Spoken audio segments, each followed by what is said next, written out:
Well, so today I decided to put myself on the screen behind me. And so let me just watch when I do this. Let me X this out. And then.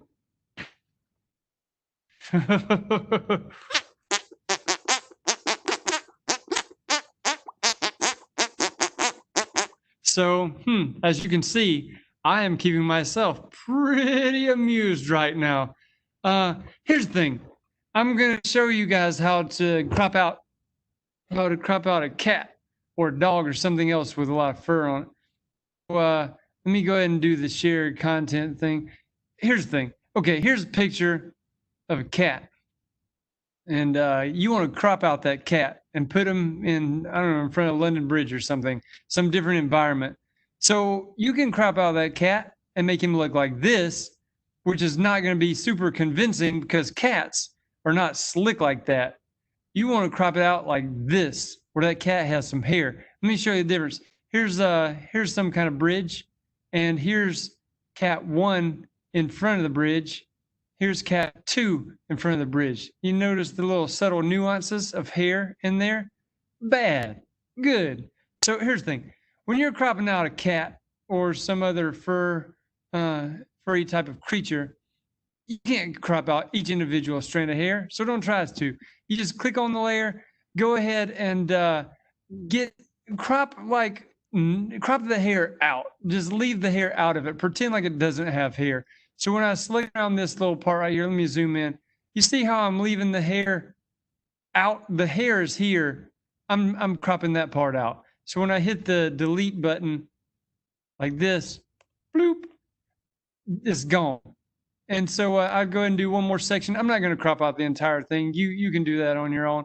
But just try to get it where the strands of hair are not included. Keep everything else. Don't even include the little strands of hair. So we'll select this section, hit delete. There we go. Ultimately, you crop out the entire thing like this, right?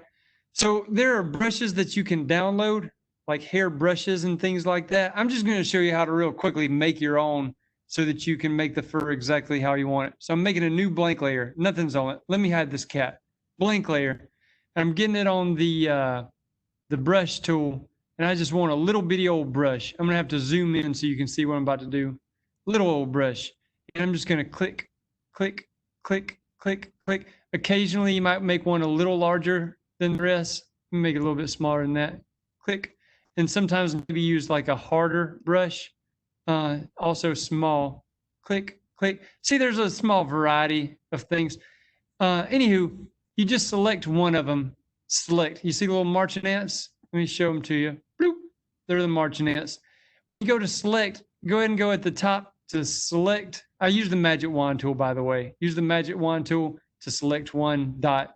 Then you go to select similar, and it gets all the dots. So all the dots are selected. Here are the marching ants to prove it.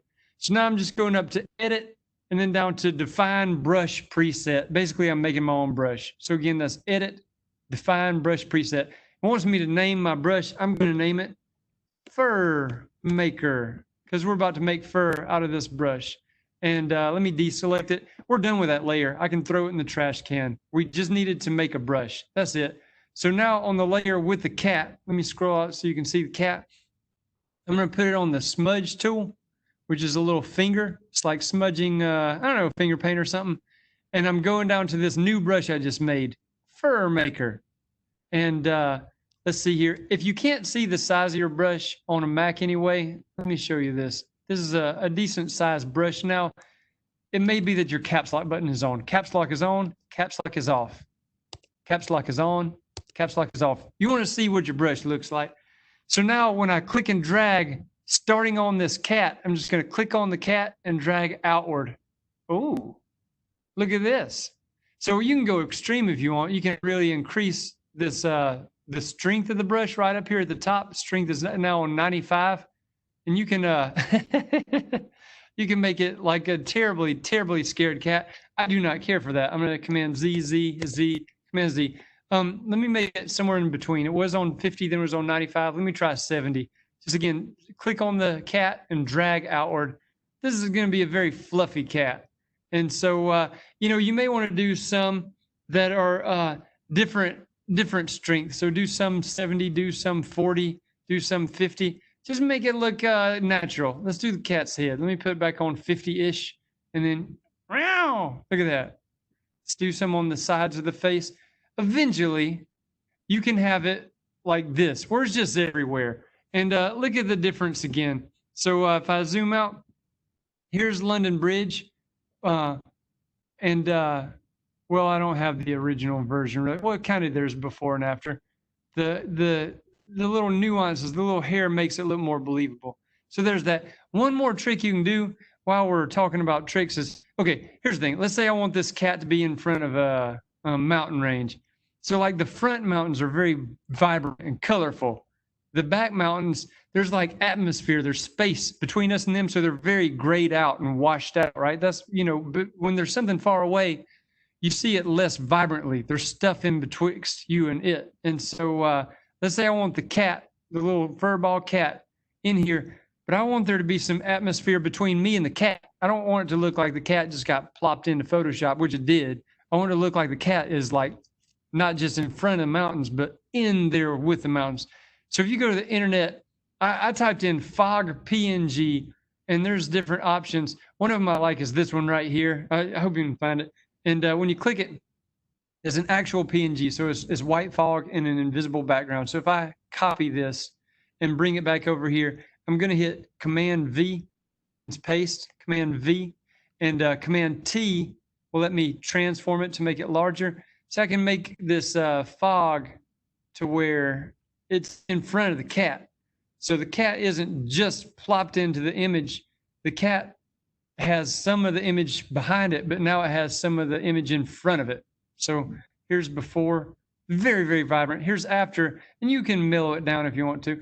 Another thing you could do is if you go to the internet, let's say you get something like this. You want to put some smoke in there, but it's got a lot of black and a lot of white. So I'm just going to copy this image right here and back over here, Command V or Edit Paste. So it's got a lot of black and white. I really just want the white wispy smoke. I don't want the black background because that's covering up my cat. So you can go to screen, which is right here, change it from normal to screen. And when you do that, you can change the opacity if you want. And you can, if you'd like to, get the eraser and erase out certain parts that I don't want it to cover the cat's face, things like that. Just kind of erase out what you don't want. But either way, the cat is no longer just plopped in there. He's kind of in this environment a little bit. So there you go. That's how you crop and plop a cat into an environment. Again, once you crop out the cat, just remember, make yourself a brush, use the smudge tool, and then just floop, floop. It won't work unless you make that noise. If it's not working, try making the noise and that'll make it work. And here you go. We'll put the same thing in front of the London Bridge. Same thing applies. If you put the fog on top, it looks like it's in there. Okay, that's probably good. If you have any questions, just let me know. And I guess I will see you guys tomorrow.